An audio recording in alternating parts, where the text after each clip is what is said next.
Okay, so briefly cover off the HS, and we'll expand on some features. That was just a sort of a brief list of what we do differently to the other guys. There's some really clever stuff in there, and I can't sort of understate the work that the Taka and the team has done to achieve some of these things. It's absolutely fantastic. I want to touch on codecs, which is not a really wow subject, but I want to do it because the AVC Ultra family consists of that range of codecs. So 4 or 5 years ago, we came out with Class 50 and 100 in our ENG and EFP cameras, and that was the sort of quite a revolution because it gave us some incredibly high-end 10-bit pictures that we just never had on that level of camera before, quite a while ago. And from day one, when the family was sort of being conceived around these two codecs, we sort of had the low end in mind, and more importantly, the high end in mind. So the H.264 base of the AVC Ultra codecs gives us incredible latitude to go up and down from Class 50 and 100. So day one, we had the ability to do 4K 444 and down to the low end proxies, and also a couple of long-GOP codecs in there. And Class 25 long-GOP, 25 megabits gives us visually the same picture as DVC Pro HD. So for a quarter of the bandwidth, we're getting the same pictures. So it's an incredibly powerful codec, and that's the engine of the camera. It's our burger with a lock. Since the early days of the product's conception, we've been talking to workflow partners.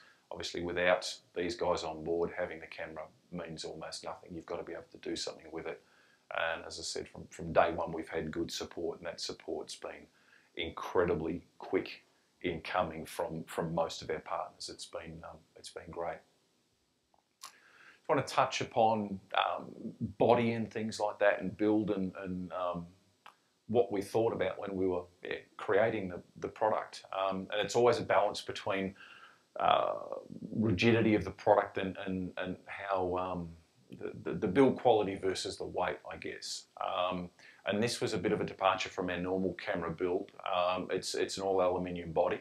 It gives us incredible strength, and it's a good lightweight material. So it's entirely made out of aluminium, with the exception of a couple of plastic covers over the GPS and the wireless slots, so the signals can actually get through. The weight of both cameras is around 6 kilograms, excluding batteries and excluding glass. So we're lighter than some. It's not a light camera, but we're certainly lighter than some cameras out there on the market. And that final point, the low centre of gravity, Connell talked about that from a user experience. Another user experience, another bit of user feedback was the mount. It's got to be a strong mount, and that's one thing again that the Taka's team has absolutely nailed. It's an entirely stainless steel mount, which means we've sort of eliminated any errors due to temperature fluctuations. There is a flange back adjustment on the camera. Please don't touch it. You'll screw with the camera big time. It's an adjustment that's got to be done by a qualified workshop. Simple as that. You can do a lot of damage. But the fact that we do have that adjustment on there, in terms of us doing technical adjustments and advanced camera setups, makes it incredibly simple. Phillips head screwdriver, and you've got a lot of flexibility, no need to shim at all.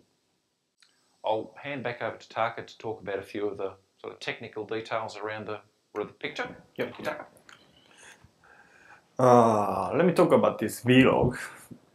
So the red line is vlog. And this green is the Roxy Alexa.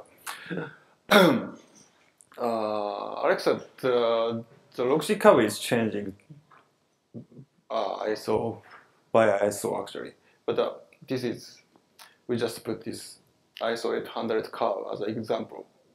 And as you can see, this is quite similar, but we optimize this log curve based on the sensor characteristic.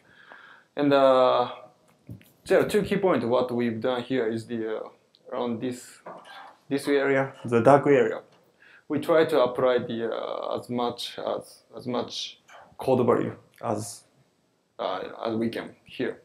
And another point is this linear area. So we try to keep this linear area as wide as we can. So this is our vlog.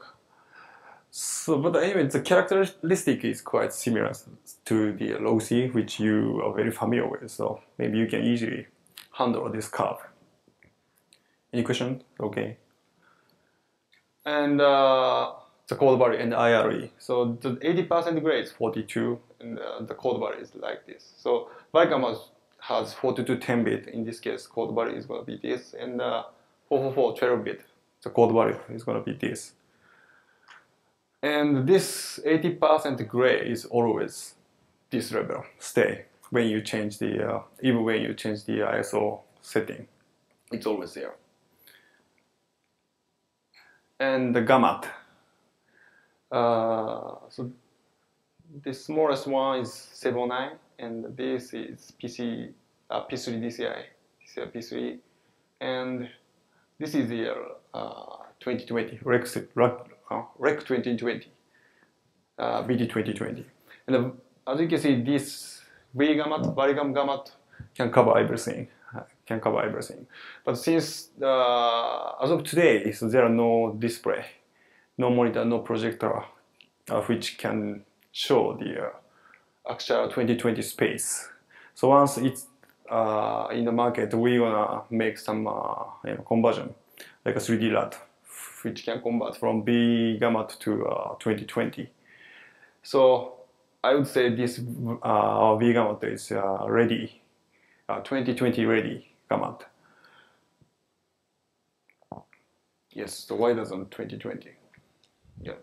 But anyway, the V gamut is based on the character, our color science, and actually we tweaked the characteristic of Bayer filter on each chip, and we made this gamut, which is the base of today's Barikam look. And this is sensor.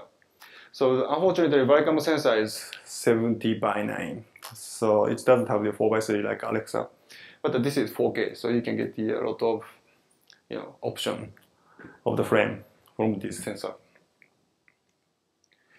So that's all. That's about the image sensor. So any question? Is that okay?